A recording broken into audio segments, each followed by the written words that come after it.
usahlah jauh-jauh, tak usahlah emak, tak usahlah ayah, kelingking aja. Kelingking ini kita nggak nganggapnya nikmat, tapi coba pas kelingking ini dua-dua luka, hidung gatal, takkan ini masuk besar kayak lubangnya. Nikmat pertama adalah waktu, nikmat kedua rezeki pertama waktu, rezeki yang kedua adalah iman, rezeki yang ketiga adalah orang tua, rezeki yang keempat adalah pasangan hidup. Pasangan hidup itu rezeki. Kapan pasangan hidup itu jadi rezeki? Ketika dengan pasangan hidup itu kita dekat kepada Allah, itulah rezeki. Tak semua orang dapat rezeki, walaupun dia belaki, walaupun dia berbini, tak semua dapat rezeki. Aku dulu Pak Ustadz, waktu masih gadis, jilbabku panjang, bajuku panjang. Tapi sejak aku menikah, lakiku tak suka aku pakai jilbab. Kok tua kali aku tengok macam pakai kelambu.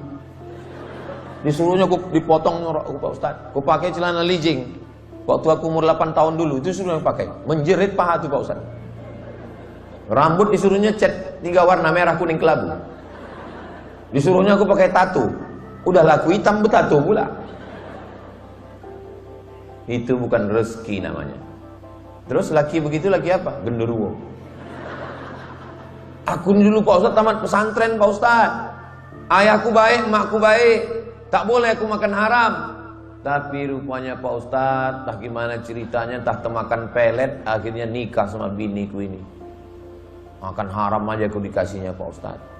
Dia kalau tak makan mie lemak babi tak berselera Pak Ustadz. Itu bukan rezeki namanya. Itu apa? Mak lampir. Saya heran juga ya, ibu jangan tersinggung ya. Saya heran juga, kenapa lah hantu ini kebanyakan perempuan? Mak lampir, sundel bolong, nyi blorong, nyi roro kidul, suster ngesot, pocong. Pocong, ketawa hantu pun perempuan. Terus terang saya nggak setuju, karena mak saya perempuan, istri saya perempuan. Saya mengusulkan ke ibu-ibu, kalian tuntut Komisi Perlindungan Perempuan menuntut. Kenapa hantu itu cuma perempuan? Tolong hantu laki-laki juga diperbanyak. Hantu laki-laki bisa kita hitung berapa? Genderuwo, begu ganjang, Dracula. Dracula pun dulunya, sekarang karena susah nyari kerja di Indonesia cabut dia. Balik ke Amerika. Zombie pun ada juga perempuan. Jadi kenapa ke cerita hantu pula kita? Ada pula yang ingat tuyul. Tuyul ada laki-laki, ada perempuan. Tapi tuyul tak ketahuan jenis kelaminnya karena rambut belum tumbuh dan pakai pempes. Jangan sampai kalian pulang acara ini ditanya orang, ikut kalian acara sama Ustaz Somad. Iya. Apalah kesimpulannya? Entah hantu-hantu aja cerita dia.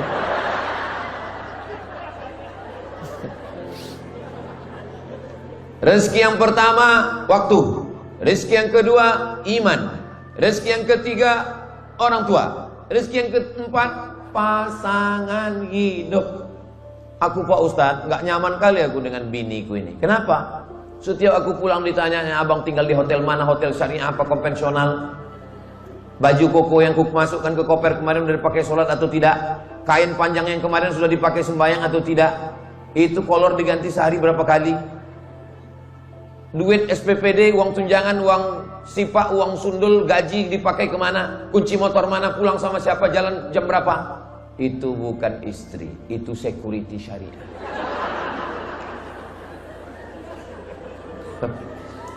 Kalau ada bapak yang punya istri bertanya kau pulang jam berapa, duit kemana, gaji kemana, itu bukan istri, itu adalah bidadari surga yang dikirim Allah SWT. Pulang dari sini, jangan panggil dia istriku, panggil dia, oh my angel. Kau adalah malaikat yang menyelamatkan aku. Saya Pak Ustadz kalimatnya udah lama saya siapkan, cuman orangnya belum jumpa. Mudah-mudahan yang belum ketemu jodoh dijumpakan dengan istri yang solihah-solihah. Mak kuat kali amin ya. Laki saya nih Pak Ustadz cakapnya kasar, angkuh, sombong, mentang-mentang dia begaji, mentang-mentang dia berduit. Tapi sejak mendengar ceramah Ustadz, sekarang dia di rumah sudah diam. Kenapa diam? Stroke. Ya Allah, mudah-mudahan yang sakit-sakit diangkat penyakitnya. Rezeki yang kelima adalah kawan, sahabat. Ayah, ya, itu kawan ayah. Ya, kawan ayah itu dari muda dulu. Di mana ayah kenal? Itulah kami ditangkap satpam dulu. Waktu sama-sama nyuri pagar kuburan. Lewat kemarin kami di kuburan. Habis pagar-pagar besi itu dipotong. Beberapa bulan ini sering kali saya dapat posting orang Medan mencuri besi. Saya marah, saya bilang, aku ini dari Medan, aku bilang, sekolahku di Medan. Tapi pas ku tengok itu, betul juga ini. Mama, iya, itu kawan mama. Oh, kawan mama sejak gadis itu. Gimana dulu sama dia? Itulah, nggak usah ceritakan, gak enak kali gitu. Kalau punya kawan, selalu bertanya, udah kau sembahyang, jangan kau pacaran, jangan kau buat dosa, jangan kau maksiat. Kalau punya kawan baik macam ini, jangan dikubur sebelum mati.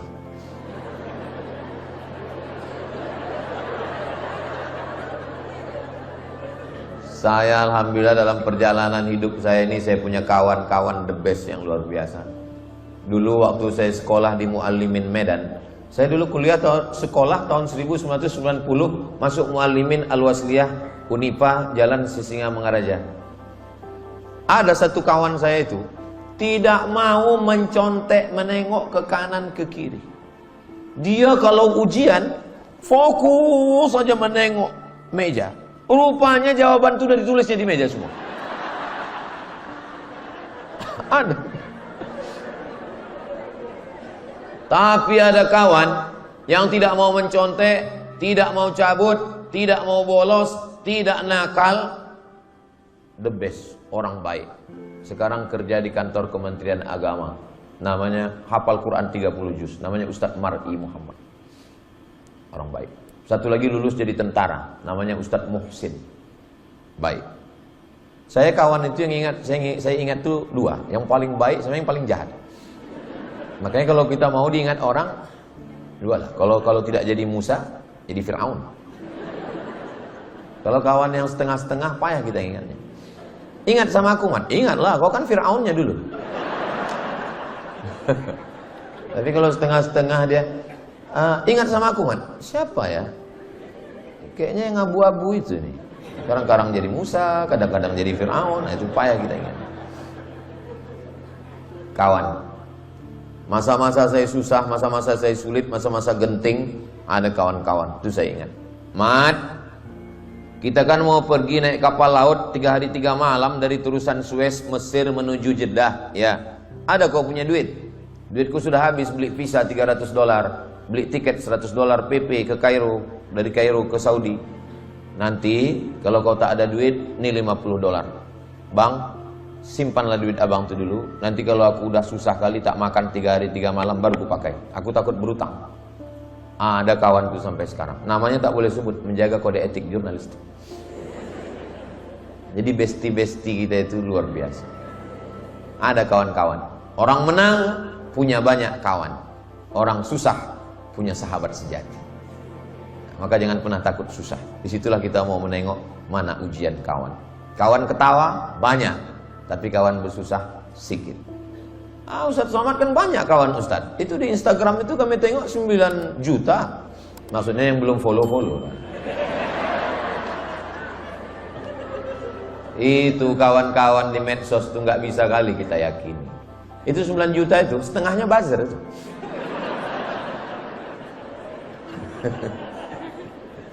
Nah, jadi kalau punya kawan yang baik, tetap jaga. Kenapa susah mencari kawan yang baik di zaman sekarang? Kira-kira betul tak betul? Ngaku semua orang. Rezeki yang keenam, apa itu? Rezeki yang keenam adalah rezeki anak soleh. Kalau perempuan solehah, itulah rezeki. Alhamdulillah Pak Ustadz, anakku ini lulus Pak Ustadz. Sekarang dia kerja di Amerika. 1 bulan itu dikirimnya 1 kotak Budweiser, 1 kotak vodka. Kami asal malam tahun baru mabuk lah kami Pak Ustadz. Muntah-muntah lah kami situ. Itu bukan rezeki itu. Alhamdulillah Pak Ustadz, anak saya ini sekarang udah jadi orang kaya. Apa kerja dia? Judol. Dia kerjanya di Vietnam sekarang Pak Ustadz. Alhamdulillah, dialah motor-motor semua judi online ini. Alhamdulillah Pak Ustadz, sudah kami store ke Basnas 2,5%. Itu bukan rezeki, itu laknat. Rezeki itu yang mana? Ketika anak itu sejuk dipandang mata, menenangkan hati dan jiwa. Datang dia ke rumah kita, jilbabnya panjang, bajunya panjang, wajahnya cerah. Pas ditengok wajahnya, pakai skincare kau? Enggak, ini bekas wudhu mak. Oh, jadi kau anggap kami ini tayamum semua? Macam kau aja yang berwudhu. Janganlah gitu kali. Mentang-mentang udah hijrah, biasa aja lah. Ini sikit-sikit wudhu, sikit-sikit wudhu. Kau pikir kami ini tak pernah mandi? Anak saya Mizian Haziq Abdillah, yang kedua Sami Ahmad Misbahi Ibadillah. Minta tolong ke semua Bapak Ibu doakan supaya anak-anak saya ini selamat dunia akhirat. Begitu juga dengan anak-anak kita semua. Banyak orang menganggap kalau punya anak ada rezeki, kalau tak punya anak tak ada rezeki. Tidak semua begitu. Justru kadang skenario Allah indah dia tahan. Karena kalau kau dapat anak, anak kau ini hantu. Berapa banyak orang punya anak menyesal punya anak. Lama hidup banyak dirasa, jauh berjalan banyak ditengok. Lama jadi ustadz banyak yang curhat. Aku Pak Ustadz saking nakalnya anakku nih, rasanya mau ku masukkan lagi ke dalam. Gimana kau mau masukkan anak kau ke dalam? Kok begini rasanya Pak Ustadz, kalau ku kenang-kenang, kalau ku ingat-ingat lagi, bagus aku tak punya anak. Ada orang ngomong gitu. Saking kan sakitnya punya anak. Apa tak sakit? Pulang dia ke rumah Pak Ustadz, dibawanya perang panjang. Kalau tidak mamak belikan Kawasaki Ninja, aku bacok. Ibu-ibu masak nasi goreng pagi. Kenapa lah nasi ini tak masak-masak? Rupanya kompor udah dijual anak beli narkoba. Itu bukan rezeki itu. Mudah-mudahan anak kita jadi rezeki semua. Yang terakhir, yang ke-7. Kata Syekh Muhammad Mutawalli Asy'arawi, rezeki yang paling terendah itulah dia harta. Yang dikatakan orang harta yang rezeki paling tertinggi, nah, justru harta rezeki paling terendah. Karena justru dengan hartalah orang banyak tidak jadi rezeki tapi jadi laknat. Kira-kira yang bisa pakai sabu-sabu itu orang kaya atau orang miskin? Orang kaya berduit lah yang bisa beli sabu. Kalau orang miskin tak jadi dia mabuk pakai sabu. Pakai apa? Kecubung. Tak ada modal. Pakai apa mabuk orang miskin? Pertamax. Itu pun setengah liter. Beli Pertamax, dihisap tak juga mabuk. Rupanya oplosan. Dihisap hari ini 3 hari lagi baru mabuk. Rencana mau mabuk, duit tak ada. Ambil kopi, campur spiritus. Spiritus untuk lampu strongkeng dulu. Itu dicampurkannya. Rencana mabuk, minum, rupanya mati. Kayak mana bro? Jadi dia mabuk, lebih dari mabuk lagi. Kayak mana? Menyala bangku. Apa tak menyala jantung tuh begini dengan api strongkeng, mencari paret, masuk ke dalam sungai, mati. Tersumbat ikan sapu-sapu di mulut. Tolong kalian buatkan karikaturnya nanti.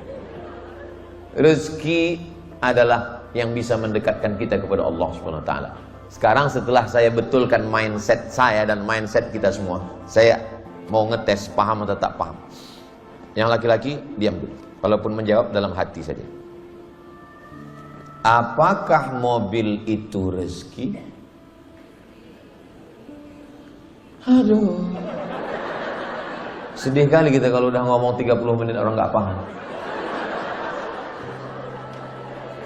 Kalau dengan mobil itu kita bisa bawa kepada yang baik, rame-rame ngaji, rame-rame silaturahim, berarti mobil itu rezeki. Tapi kalau mobil itu justru untuk buat maksiat, buat dosa, tutup kaca 100%, mobil bergoyang, berarti mobil itu Sekarang yang perempuan diam dulu, laki-laki saya tanya. Apakah duit itu rezeki? Mati kita. Kalau dengan duit itu kita bisa bangun masjid, dengan duit kita bisa menyantuni anak yatim, dengan duit kita bisa membangun panti jompo, dengan duit kita bisa menyekolahkan fakir miskin du'afa, berarti duit itu adalah rezeki. Tapi kalau dengan duit itu kita justru buat maksiat, berarti dia laknat, bukan rahmat. Kira-kira yang saya sampaikan ini bisa dipahami? Mudah-mudahan terpahamkan kita semua bahwa kita minta sama Allah bukan ngotot maksa Allah.